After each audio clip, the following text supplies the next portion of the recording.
ഇലഞ്ഞിപ്പൂമണമൊഴുകി വരുന്നു, ഇന്ദ്രിയങ്ങളിലത് പടരുന്നു.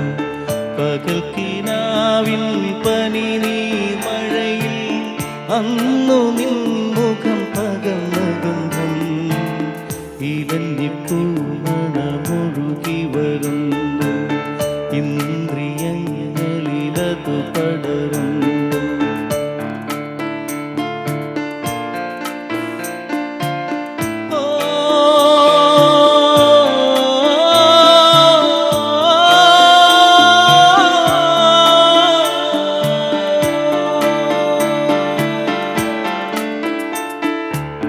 രജതരേഖകൾ നിഴലുകൾ പാകി, രജനീഗന്ധികൾ പുഞ്ചിരി തൂകി.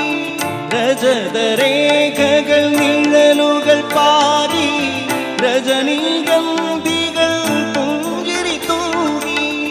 ഈ നിലാവിൻ നീലഞ്ഞൊറികളിൽ ഓമനേ നിൻ പാവാടയിളകി ഒഴിഞ്ഞ ദിനത്തിൻ ഇരുളുകൾ പോലെ പകർന്നു നിൻ പൂമ്പൊട്ടു തിരകൾ.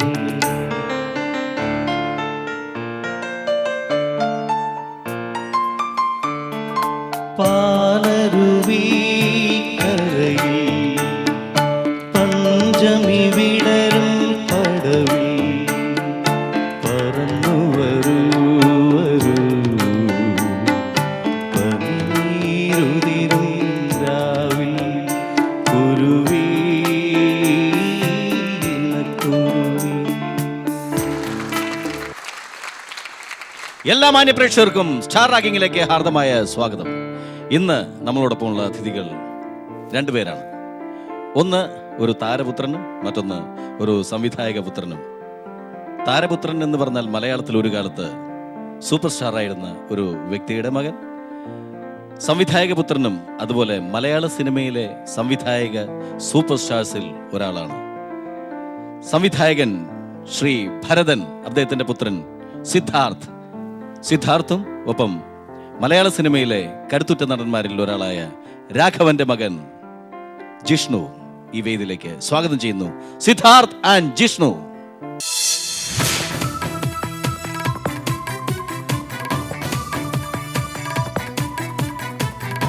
രണ്ടുപേരും എപ്പോൾ കണ്ടാലും രണ്ടുപേരും ഒരുമിച്ചാണല്ലോ സിനിമയിൽ. ഞാൻ ഈ എന്താ നമ്മൾ എന്ന് പറയുന്ന സിനിമ തൊട്ട് നിങ്ങളെ രണ്ടുപേരും ഒരുമിച്ച് ഇങ്ങനെ കണ്ടുകൊണ്ടിരിക്കുക. ഞാൻ മാത്രമല്ല, എല്ലാ പ്രേക്ഷകരും അല്ലേ ഒരു വിധപ്പെട്ട. എന്താണ് ഈ സൗഹൃദത്തിന്റെ ഒരു രഹസ്യം? എനിക്ക് തോന്നുന്നു നമ്മൾ എന്ന സിനിമ തന്നെ തുടങ്ങി, പിന്നെ അത് എങ്ങനെയൊക്കെയോ ഇങ്ങനെ ആയി വന്നതേ ഉള്ളൂ. അത് നമുക്ക് പോലും അറിയില്ല. It's just following in place. In fact ചെന്നൈയിലും നമ്മൾ നെയ്ബേഴ്സ് ആയിരുന്നു.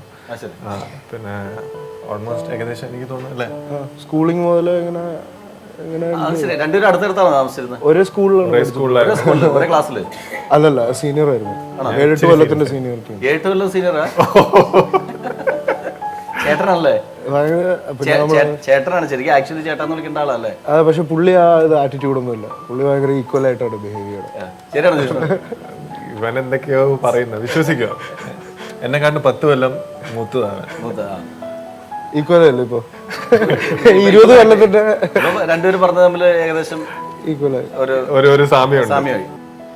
നിങ്ങള് പഠിച്ചുകൊണ്ടിരുന്ന സമയത്ത് ഇതുപോലെ റാഗിങ്ങിലൊക്കെ പെട്ടിട്ടുണ്ടോ രണ്ടുപേര്? എൻ്റെ കോളേജിൽ എനിക്ക് റാഗിങ് ഒരു 1-2 ദിവസമൊക്കെ കിട്ടിയിട്ടേ ഉള്ളൂ. എന്തായിരുന്നു റാഗിങ്ങിൽ? ചുമ്മാ ഇത് തന്നെ, സെയിം ഓൾ ഷിറ്റ്. അങ്ങനെ എന്താ പാട്ട് പാട്, ഇല്ലെങ്കിൽ മറ്റേ ബേസിക്കലി എന്നെ ചാടിക്കുമായിരുന്നു. മലയാളീസാണ് എന്നെ പിക്ക് ചെയ്തുകൊണ്ടിരുന്നത്. അപ്പോൾ എന്നെ ചാടിക്കുമായിരുന്നു. മറ്റേ KPS എഴുതുക, അല്ലെങ്കിൽ ഭരതൻ്റെ പാട്ട് പറഞ്ഞത് എന്താ അതൊക്കെ പറഞ്ഞിട്ട് വെറുതെ. നമുക്കൊരു പേടി ഉണ്ടാവുമല്ലോ, ഇത് എന്തൊക്കെയാണെങ്കിലും ചേട്ടന്മാരല്ലേ എല്ലാം കൂടെ നിൽക്കുന്നത്. പിന്നെ അവരെയൊക്കെ സോപ്പിട്ടങ്ങ് മാറി. സ്റ്റാർ റാഗിംഗ് ആണ്. റാഗിങ്ങിന്റെ ഒരു തുടക്കത്തിന് വേണ്ടി ഞാൻ ആദ്യമേ സോപ്പിട്ട് വെച്ച. എനിക്ക് ആക്ച്വലി ഏറ്റവും കൂടുതൽ അല്ലെങ്കിൽ ഏറ്റവും ആദ്യം എൻ്റെ ബാച്ചിലർ റാഗിങ് കിട്ടിയ എനിക്കാണ്. ഇവിടെ മഹാമോശം ഭക്ഷണമായപ്പോൾ നമുക്ക് കഴിക്കാൻ പറ്റാണ്ടായി. ആദ്യത്തെ കുറച്ച് ദിവസമൊക്കെ ഉണ്ടല്ലോ, അഡ്ജസ്റ്റ് ആയില്ല. പിന്നെ എനിക്ക് എന്തും സഹിക്കാം, വിശപ്പ് സഹിക്കാൻ പറ്റില്ല. അപ്പോൾ അങ്ങനെ ഒരു ദിവസം രാത്രി ഒരു 10-11 മണിയായപ്പോൾ എനിക്ക് ഭയങ്കര വിശപ്പ്. ഒരു രക്ഷ കഴിച്ചേ പറ്റും എന്തെങ്കിലും. മിനി ക്യാൻറ്റീൻ എന്ന് പറഞ്ഞ സംഭവമാണ്, രാത്രി 2 മണി വരെ ഉണ്ട്. അവിടുന്ന് നേരെ പോയി മിനി ക്യാൻറ്റീനിൽ പോയി ഭയങ്കര ആരും മനസ്സിലാവാത്ത രീതിയിൽ നേരെ പോയി ഭയങ്കര കൂളായിട്ട് സാധനങ്ങളൊക്കെ വാങ്ങിച്ചു. ഇറങ്ങാനാവുമ്പോൾ പെട്ടെന്ന് ഒരു സീനിയർ, നിന്നെ ഇതുവരെ ഇവിടെ കണ്ടിട്ടില്ലല്ലോ, നീ ഏത് ഇയർ? അപ്പോൾ ഞാൻ സെക്കൻഡ് ഇയറിൽ ഏത് ബാച്ച്? അപ്പോൾ സെക്കൻഡ് ഇയർ, ഇവൻ സെക്കൻഡ് ഇയറില്ലേ, നിനക്ക് ഇവനെ കണ്ടിട്ടില്ല ഇതുവരെ? പിടിച്ചു. അതോടെയാണ് നേരെ വാ മോനെ എന്ന് പറഞ്ഞിട്ട് ഫൈനൽ ഇയർ കുടുങ്ങിയത്. അത് നല്ല രീതിക്ക് ഫൈനൽ ഇയർ ഹോസ്റ്റലിൽ പോയി നല്ലോണം കിട്ടി. ഫൈനൽ ഇയർ ഹോസ്റ്റലിൽ പോയി നല്ല അടിപൊളി റാങ്കിങ് ആയിരുന്നു. കുറച്ച് നാള് നിങ്ങൾ സിനിമയിൽ നായകന്മാരായിട്ട് വന്നു, അല്ലെങ്കിൽ കുറേ നാൾ പിന്നെ അതിന് ശേഷം ഗ്യാപ്പ് വന്നു, അതിനുശേഷം വീണ്ടും ആക്റ്റീവ് ആയിക്കാണ്. അപ്പോൾ ഇതിനിടയിലുള്ളൊരു കാലം ഉണ്ടായിരുന്നു. ആദ്യത്തെ സിനിമയിൽ 2 പേരും നായകന്മാരായതിനു ശേഷം പെട്ടെന്ന് കുറച്ച് നാൾ അത് മനഃപൂർവ്വം ഹൈഡ് ചെയ്താണോ അല്ലെങ്കിൽ മറ്റുള്ളവർ ഹൈഡ് ചെയ്യിപ്പിച്ചാണോ? എനിക്കൊരു സിനിമ കിട്ടാത്തതിൻ്റെ പ്രശ്നമാണ്. അത് ഒരു സത്യമാണ്, സിനിമ കിട്ടാത്തതിൻ്റെ ഒരു പ്രശ്നം ഉണ്ടായിരുന്നു. സിദ്ധാർത്ഥ് ജിഷ്ണു എന്ന് പറയുമ്പോൾ നമ്മൾ ആദ്യം ഓർക്കുന്നത് നമ്മൾ എന്ന ഒരു സിനിമയാണ്. അതിൽ 2 പേർക്കും വളരെ ഒരു ചോക്ലേറ്റ് ലുക്കായിരുന്നു. നമ്മൾ ഇന്ന് സിദ്ധാർത്ഥിൻ്റെ ലുക്ക് ആകെ മാറി, താടിയൊക്കെ വെച്ചു, ഒരു സംവിധായകനായി മാറിയത് കൊണ്ട് ഒരു ബുദ്ധിജീവി ലുക്ക് കൊണ്ടുവരാനാണോ ഈ ഒരു മേക്ക് ഓവർ?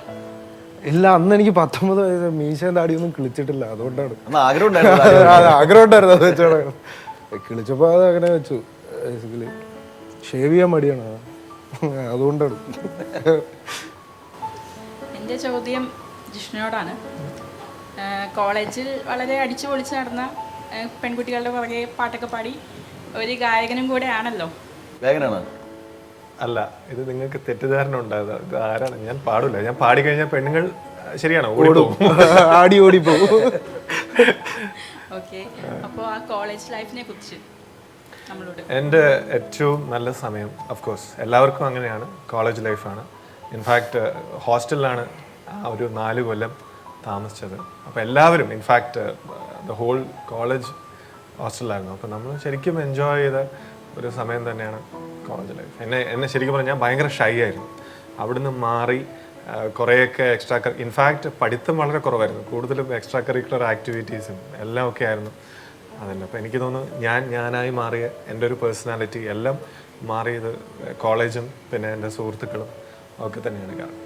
ഞങ്ങൾക്ക് എല്ലാവർക്കും അറിയാവുന്ന കാര്യം തന്നെയാണ്, സിദ്ധാർത്ഥും ജിഷ്ണുവും ഭയങ്കര ഫ്രണ്ട്ഷിപ്പാണ്. സിദ്ധാർത്ഥ് ഒരു പടം ഡയറക്റ്റ് ചെയ്തപ്പോൾ അതിൽ മെയിൻ കഥാപാത്രമായി അവതരിപ്പിച്ചത് ജിഷ്ണുവിനെയാണ്. വേറെ താരങ്ങളെ വിളിച്ചാൽ പൈസ കൊടുക്കണമല്ലോ, അപ്പോൾ ജിഷ്ണുവിനെ ആകുമ്പോൾ പൈസ കൊടുക്കാതെ പറ്റിക്കാം. അപ്പോൾ ഇങ്ങനെ പറ്റിച്ചത് ജിഷ്ണുചേട്ടൻ അറിയാമോ? ഇനി പറ്റിച്ചിട്ടില്ലെങ്കിൽ നിദ്രയുടെ സിനിമയിൽ ജിഷ്ണുവിനെ എത്ര കിട്ടി അതിവിടെ പറയണോ? അത് ഞാൻ പറഞ്ഞത് ജിഷ്ണു പെടും, ടാക്സ് ഒക്കെ അടയ്ക്കാനായിട്ട്, അതുകൊണ്ട് പറയണില്ല.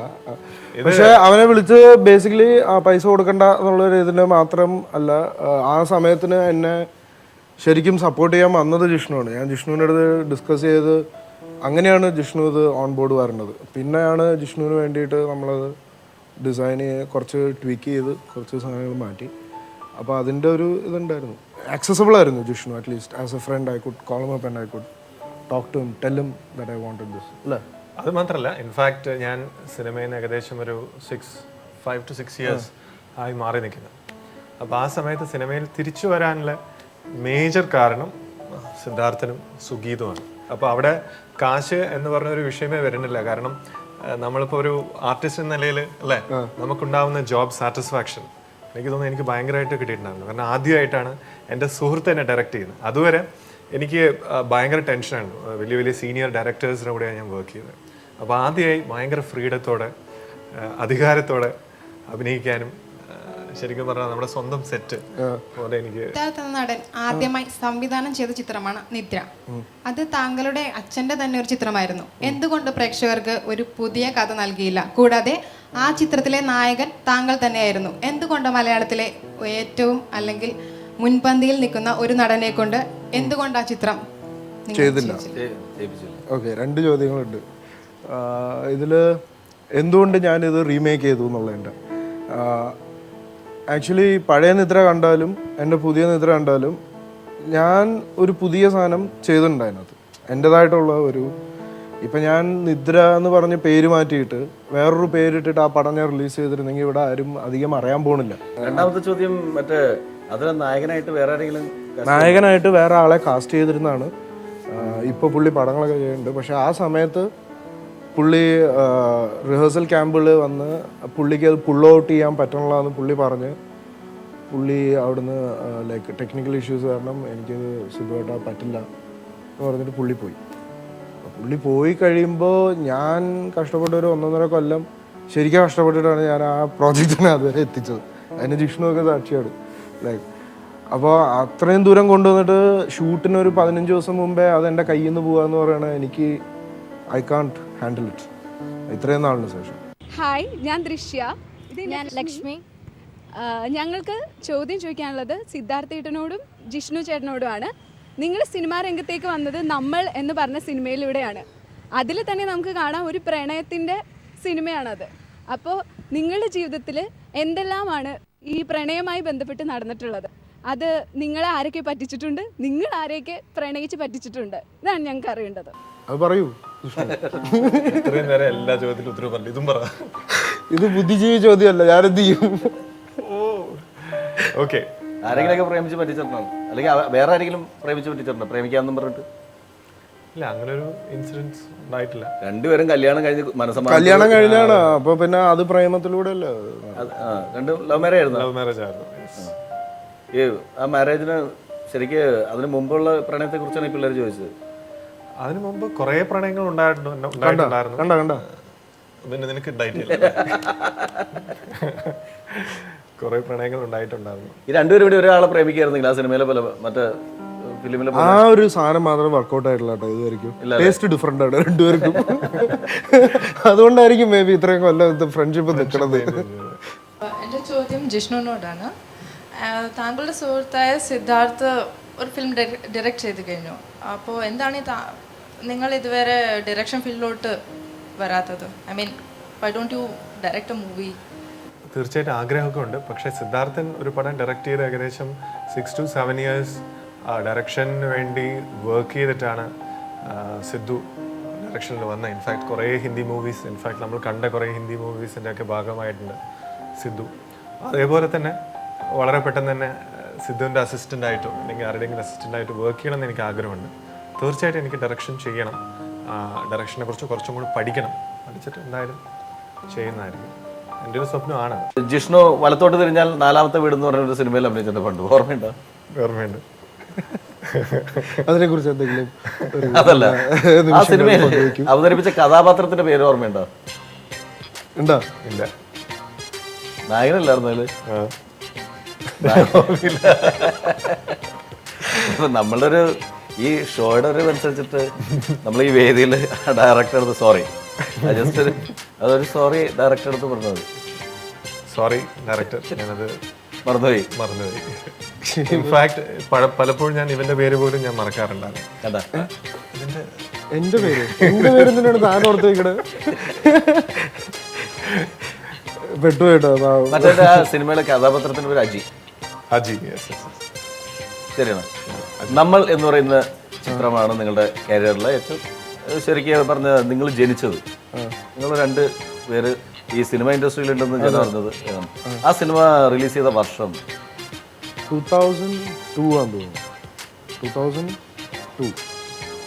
2002 ആണോ ജിഷ്ണു? 2002 December 21 something. ക്രിസ്മസിന്റെ അടുത്ത്.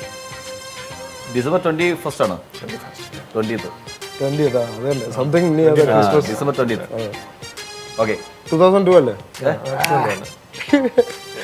പിടിച്ചു വരാ. നേരറിയാൻ CBI എന്ന് പറയുന്ന ചിത്രത്തിന്റെ മ്യൂസിക് ഡയറക്ടർ അല്ല, നല്ലൊരു വേഷം ചെയ്താണ്. എന്റെ മ്യൂസിക് ഡയറക്ടർ പേരോ ചന്ദ്രനല്ല അദ്ദേഹം അല്ല. ഇപ്പൊ ഈ സിനിമയുടെ മ്യൂസിക് ഡയറക്ടർ അദ്ദേഹം മ്യൂസിക് ചെയ്യാത്ത പടങ്ങളിൽ ഒരുപാട് സിനിമകളിൽ റീ റെക്കോർഡിങ്ങിന് സെക്ഷൻ പറിച്ചത്.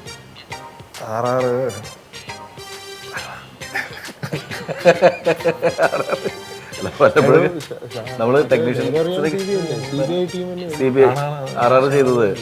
ഞാനൊരു ക്ലൂ തരാം. ഫുൾ ടൈം ചുപ്പൊക്കെ ഇട്ടുകൊണ്ട് നടക്കുന്ന ആളാ.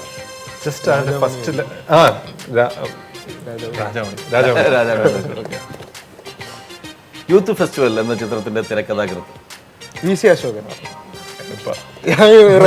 പുള്ളിയല്ലേ? ഓക്കെ. ലാൽ ജോസിന്റെ രസികൻ എന്ന ചിത്രത്തില് അഭിനയിച്ചിട്ടില്ലേ? അതില് ദിലീപ് അഭിനയിച്ച കഥാപാത്രത്തിന്റെ പേര് അയ്യോ ദിലീപേട്ടൻ്റെ മറ്റേ എന്തായിരുന്നു ഫാൻ ദിലീപ് ലാലേട്ടൻ fan സിന്ദാബാദ്. ആയിട്ടാണ്. എന്തായിരുന്നു പേര്? അയ്യോ ഒരു നല്ല ഫണ്ണി നെയ്മായിരുന്നു ഇവിടെ കേട്ടോ. മുരളിയേട്ടൻ്റെ ശിവൻകുട്ടി ആ ശിവൻകുട്ടി. ചക്കരമുത്തിന്റെ പ്രൊഡ്യൂസർ ജിഷ്ണു അഭിനയിച്ചല്ലേ വില്ലനായിട്ട്? ചക്കരമുത്ത്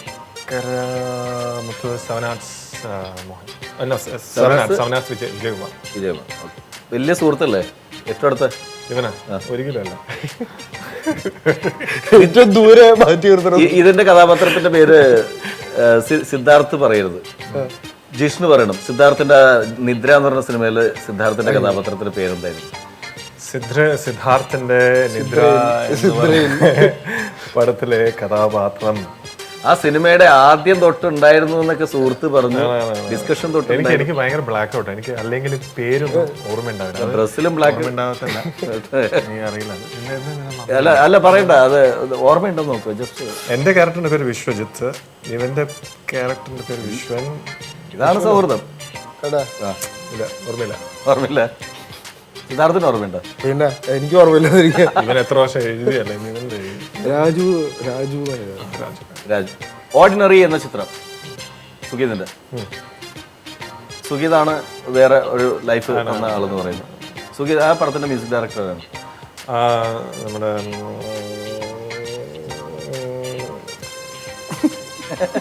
അയ്യോ എനിക്ക് പറഞ്ഞില്ല, എനിക്ക് പേര് കിട്ടുക. അല്ല എന്നാലും ഒരു ലൈഫ് തന്ന സുഹൃത്തിന്റെ സിനിമയുടെ മ്യൂസിക്. 3 ചോയ്സ് ഞാൻ പറയാം. അല്ല എന്നാലും എനിക്ക് പേര് പെട്ടെന്ന് കിട്ടുന്നില്ല.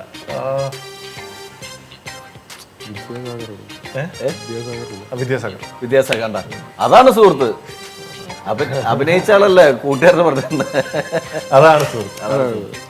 നിദ്ര ഈ റിലീസ് ചെയ്ത ദിവസം പറയാം, ഓർമ്മയുണ്ട്? ഫെബ്രുവരി 24. ഞാനും ഈ അടുത്ത കാലത്ത് വന്നു. ഞാൻ നിദ്രയും ഈ അടുത്ത കാലത്ത് വരുന്നു റിലീസ്. ഒരുമിച്ച് റിലീസ് ചെയ്തു ഫെബ്രുവരി 24, 2012. ജിഷ്ണു പാടുന്ന് പറഞ്ഞു, നേരത്തെ പറഞ്ഞു ജിഷ്ണു നല്ല പാട്ട്. ജിഷ്ണു പാടി ആടിപ്പാടി നടന്നിരുന്നു കോളേജില്. ഇതെനിക്ക് വേറൊരു സംശയം എന്താ അറിയോ, നമുക്ക് ആർക്കും അറിയാൻ പാടില്ലാത്ത രഹസ്യമാണ്, പെമ്പിള്ളേർക്ക് അറിയാം. ഇതെങ്ങനെ എവിടെ ആടിപ്പാടി നടന്നാലേ രണ്ടുപേര്? എനിക്ക് സത്യമായിട്ട് പാടാൻ അറിയില്ല, തീരെ അറിയില്ല ശരിക്കും. ചുമ്മാ പാടുന്നോണ്ട് എനിക്ക് കുഴപ്പമൊന്നുമില്ല, പക്ഷെ പാടാൻ അറിയില്ല. പാടാം. അല്ല എന്നാലും എന്താ അറിയോ, സ്ഥിരം പാടുന്നവർ പാടുന്നത് കേൾക്കാനല്ല താല്പര്യം, അല്ലാത്തവരുടെ പാട്ട് കേൾക്കാൻ. ഭയങ്കര ബോറായ പാട്ടുകൾ കേട്ടിട്ട് എന്തെങ്കിലും പാടൂ.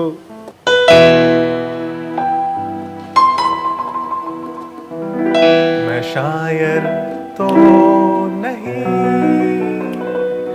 मगर ये हंसी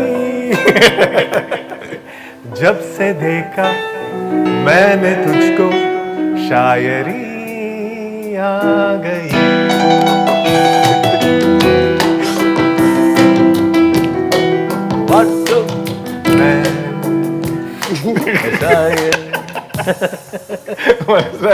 എവിടെ താളം പോലും പിടിക്കാറില്ല.